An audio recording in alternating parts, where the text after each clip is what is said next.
السلام علیکم یا رسول اللہ وعلی آلہ و اصحابہ یا سیدی یا رحمت للعالمین الصلاۃ والسلام علیک یا سیدی یا شفیع المذنبین وعلی آلہ و اصحابہ یا سیدی یا امام الانبیاء والمرسلین۔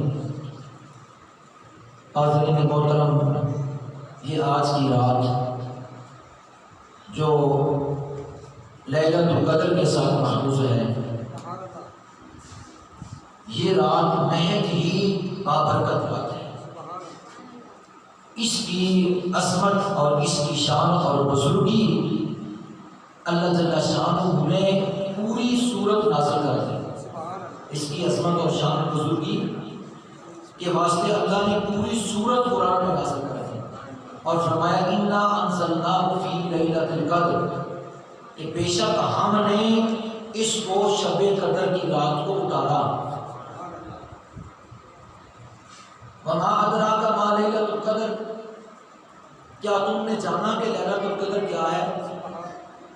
لیلۃ القدر خیر من الف شہر، لیلۃ القدر 1000 ماہ سے بہتر ہے۔ 1000 ماہ کے 83 سال 4 مہینے بنتے ہیں، یعنی یہ 83 سال 4 ماہ سے بہتر ہے۔ تنزل الملائکۃ والروح فیہ، اور اس میں ملائکہ کا نزول ہوتا ہے، اور جبریل علیہ السلام خود ملائکہ کے ساتھ اس رات کو زمین پر تشریف لاتے ہیں۔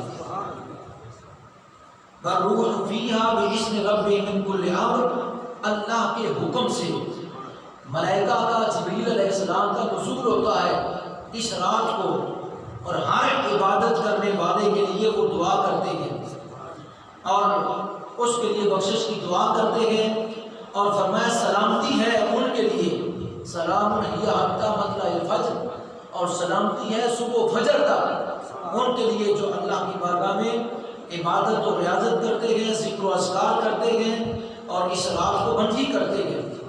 میں ان کے لیے یہ پوری رات صبح فجر تک سلامتی سلامتی کرتا ہوں، یعنی یہ رات اللہ کے حضور بہت ہی قدر و منزل کی عامل ہے۔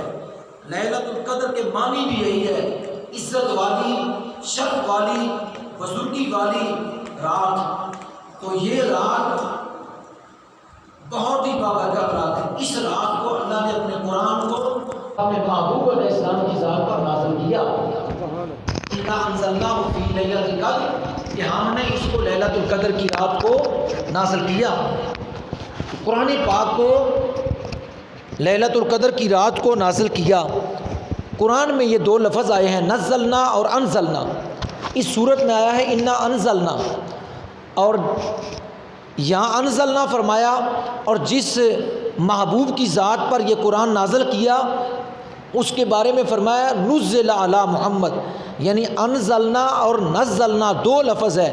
انزلنا کا معنی یہ ہے کہ ہم نے اس کو جو ہے وہ لیلۃ القدر کی رات کو نازل کیا، اور نزلنا کا معنی یہ ہے کہ ہم نے اس کو اپنے محبوب کی ذات پر نازل کیا۔ انزلنا یک بارگی کے ساتھ، نزلنا آہستہ آہستہ۔ اب یا تو انزلنا ہے ہونا چاہیے تھا، اور یا صرف فقط نزلنا ہونا چاہیے تھا، لیکن یہ تو معنی 2 ہو گئے کہ اس جگہ پر فرمایا کہ ہم نے یک بارگی، نزلنا یک بارگی اس کے ساتھ، اور نزلنا ہم نے آہستہ آہستہ۔ اس کا کیا مطلب ہے؟ اس کا مطلب یہ ہے کہ انزلنا، کہ ہم نے لیلۃ القدر کی رات کو اس قرآن پاک کو لوح محفوظ سے پہلے آسمان پر یک بار نازل کر دیا۔ ہم نے قرآن کو لوح محفوظ سے پہلے آسمان پر یک بارگی کے ساتھ، انزلنا یک بارگی کے ساتھ نازل کر دیا رمضان مبارک کی اس رات کو، یعنی قرآن پورے کو ایک دفعہ اس رات کو نازل کر دیا۔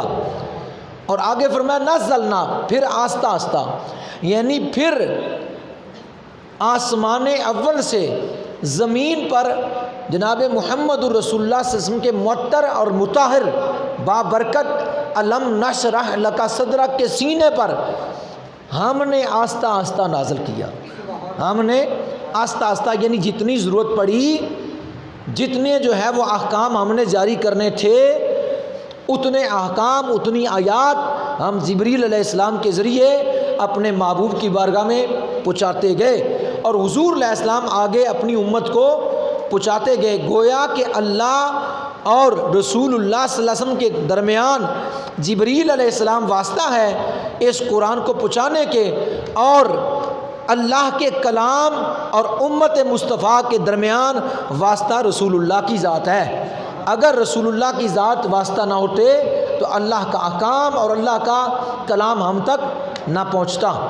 تو انزلنا اور نزلنا کا یہ مطلب ہے۔ تو گویا کہ یہ رات اتنی مبارک ہے کہ اس رات کو اللہ نے اپنے کلام کو اس زمین پر نازل کیا۔ اور پھر ایک بات یہ، حضرت انس رضی اللہ تعالیٰ عنہ فرماتے ہیں نبی کریم صلی اللہ تعالیٰ علیہ وسلم نے ارشاد فرمایا، ان اللہ وہب لامتی لیلۃ القدر لم یعطیہا من کان قبلہم۔ فرمایا کہ اللہ تعالیٰ نے لیلۃ القدر کی رات صرف اور صرف ہمیں عطا کی، اس سے پہلے نہ کسی نبی کو دی نہ ہی کسی امتی کو اس رات کو دیا گیا۔ یہ رات فقط ملی ہے تو مصطفیٰ کے صدقے امت مصطفیٰ کو ملی ہے، یعنی ہمیں حضور کے صدقے سے یہ رات عطا کی گئی ہے۔ اور اس کی فضیلت یہ ہے کہ جو شخص اس رات کو 2 نفل ادا کرتا ہے اللہ تبارک و تعالیٰ اس کے خلوص دل کے ساتھ 2 نفلوں کی قدر وہ اللہ کے نزدیک یہ ہوتی ہے کہ اللہ اس کے بندے کے پچھلے گناہ بخش دیتا ہے۔ فرمایا من کاما لیلۃ القدر، حدیث ہے، من کاما لیلۃ القدر احتسابا غفر له ما تقدم من ذنبه او کما قال رسول اللہ صلی اللہ علیہ وسلم۔ فرمایا جس نے خلوص نیت کے ساتھ اس رات کو اللہ کی عبادت کی اللہ اس کے پچھلے گناہ معاف کر دے گا۔ تو یہ رات امت مسلمہ کو عطا کی تحفہ ہے، یہ اس امت کے لیے تحفہ ہے۔ جس طرح شب برات کی رات تحفہ ہے اسی طرح شب قدر کی رات بھی تحفہ ہے۔ اور یہ رات، اس رات میں فرشتوں کا نزول ہوتا ہے اور اس رات میں بخشش طلب کرنے والوں کی بخشش کر دی جاتی ہے۔ اور اس رات کو اللہ نے آخری رمضان مبارک کے آخری تاک راتوں میں، آخری عشرے کی تاک راتوں میں اللہ نے اس کو چھپا دیا، اس کی فضیلت کو چھپا دیا۔ کیوں چھپایا؟ اس کی کئی حکمتیں علماء نے بیان کی، اس کی کئی حکمتیں علماء نے بیان کی کہ کیوں اس رات کو چھپا دیا۔ اس کے پوشیدہ رکھنے کی کئی حکمتیں علماء نے بیان کی۔ فرماتے ہیں کہ اللہ کی ولایت کو بندوں کے اندر چھپا دیا تاکہ ہر بندے کی تعظیم، اس کا ادب ملحوظ خاطر رہے۔ اور نماز وسطیٰ کو تمام نمازوں کے اندر چھپا دیا، وہ زیادہ فضیلت والی نماز تھی، اس لیے چھپایا تاکہ باقی نمازوں کی بھی جو ہے وہ ادائیگی کی جائے اور اس کا ادب و احترام بھی کیا جائے۔ اسی طرح موت کو وقت کے اندر چھپا دیا، بتایا نہیں موت کو کہ فلاں وقت تیری موت ہے۔ اگر بتا دی جاتی کہ بندے فلاں وقت تیری موت ہوگی، وہ بندہ ساری زندگی گناہ کرتا رہتا، جو ہی وقت موت کا وقت قریب آتا وہ وضو کرتا، مصلی پر چڑھ جاتا اور پھر وہ توبہ کرنا شروع کرتا۔ اس لیے چھپا دی موت تاکہ یہ اپنی ساری زندگی اللہ کی بارگاہ میں توبہ کرتا رہے اور اس کے اندر موت کا اور اللہ کی ذات کا خوف باقی رہے، اس لیے موت کو چھپا دیا۔ اسی طرح جمعہ المبارک میں ایک نیک گھڑی ہے، تو اس گھڑی میں جو لفظ منہ سے نکلتے ہیں اللہ قبول فرما لیتا ہے۔ اس مقبولیت والی گھڑی کو اللہ نے پورے جمعہ المبارک کے دن میں چھپا دیا تاکہ بندہ پورے جمعہ المبارک کے دن میری عبادت کرے اور دعا کرے اس گھڑی کو تلاش کرتے ہوئے کہ میں اس وقت دعا کروں تو قبول ہو، تو اس گھڑی کی تلاش میں سارا دن گزر جائے میرے ذکر میں، اس کا سارا دن میرے ذکر میں گزر جائے۔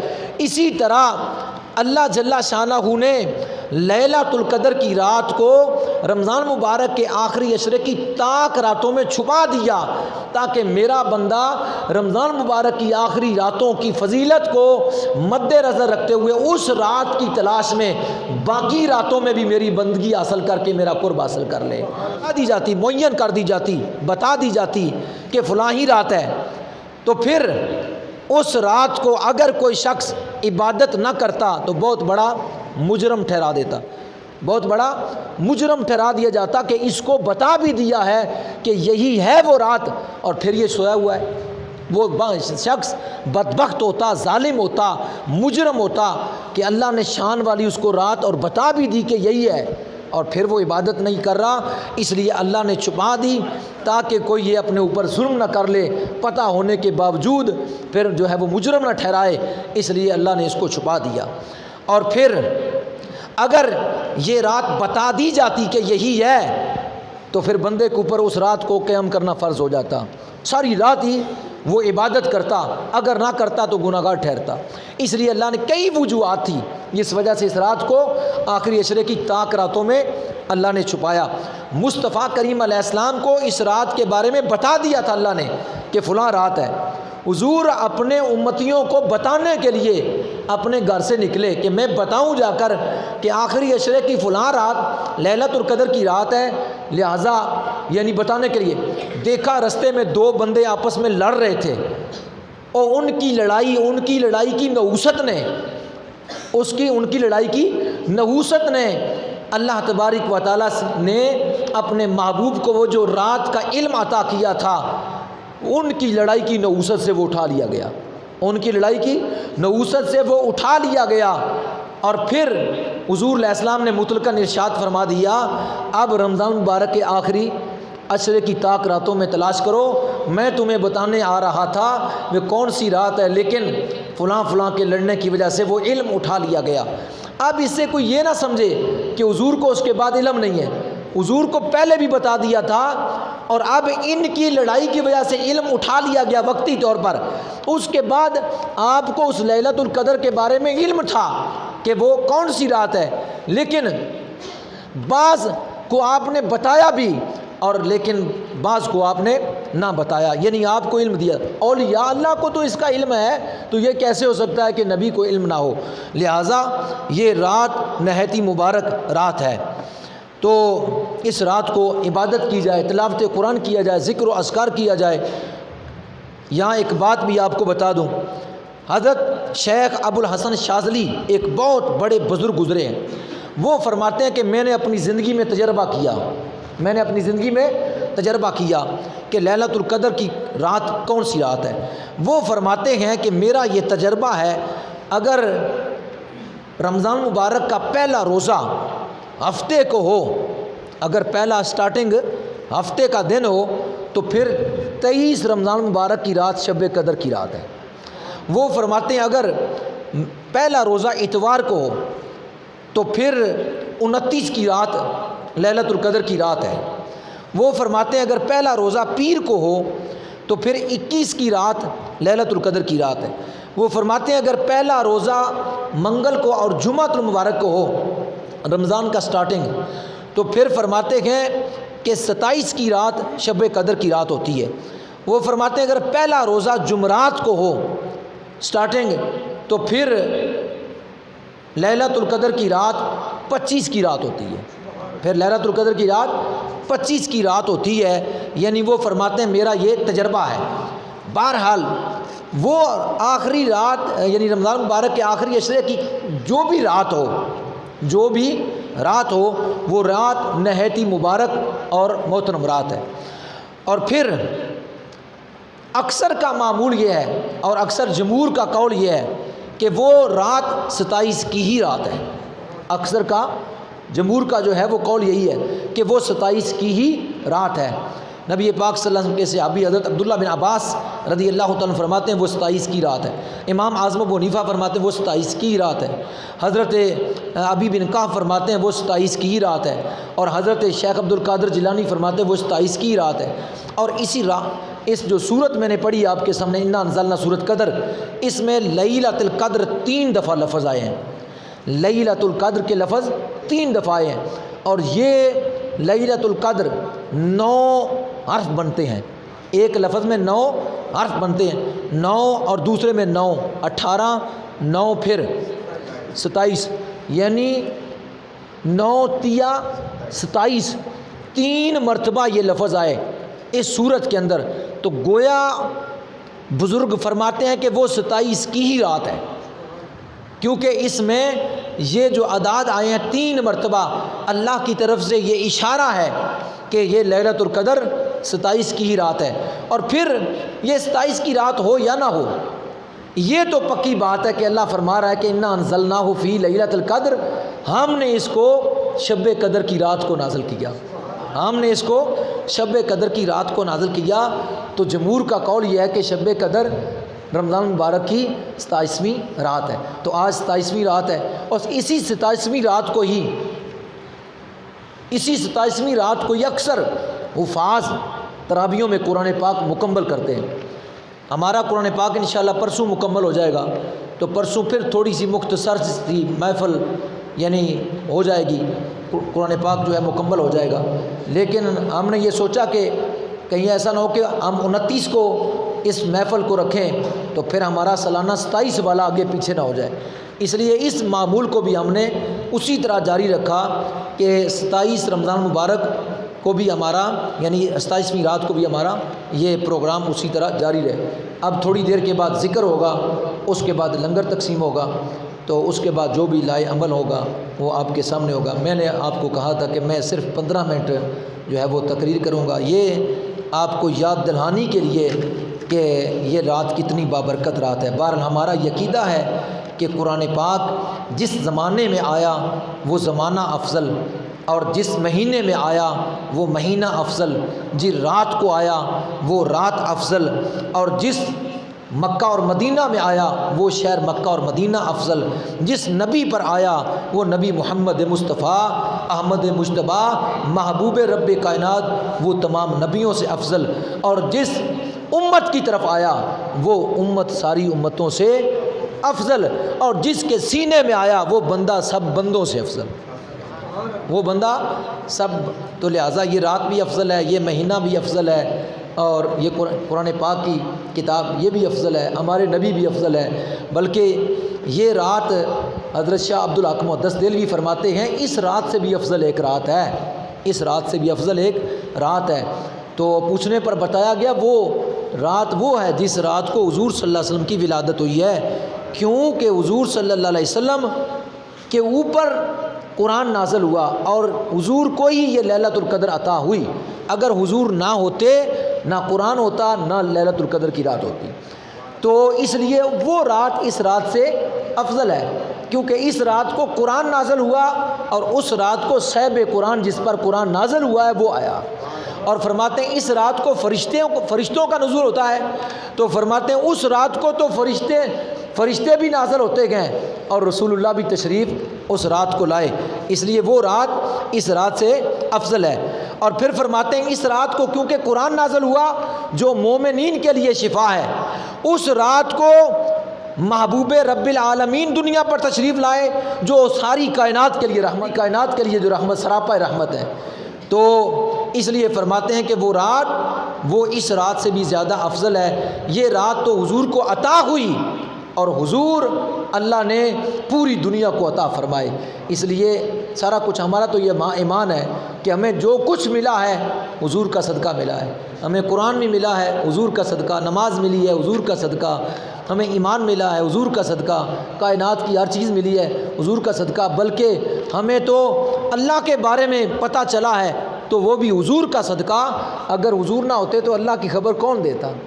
اللہ تعالیٰ کی خبر، اللہ کے کلام کی خبر کون دیتا؟ تو لہٰذا حضور صلی اللہ علیہ وسلم کی ذات کی وجہ سے ہم کو سب کچھ ملا۔ تو ہمارے آقا صلی اللہ علیہ وسلم کل کائنات کے انبیاء اور مرسلین سے اعلیٰ اور افضل ہیں، تو لہٰذا اس رات کو قرآن کی بھی تلاوت کی جائے اور صاحب قرآن پر درود و سلام بھی کثرت کے ساتھ پڑھا جائے۔ اللہ کی بارگاہ میں دعا ہے اللہ ہمیں عمل کی توفیق عطا فرمائے۔ اب مزید معلومات کے لیے ہمارا یوٹیوب چینل فیضان زندہ پیر وزٹ کیجیے۔ مزید معلومات کے لیے ہمارا یوٹیوب چینل فیضان زندہ پیر وزٹ کیجیے۔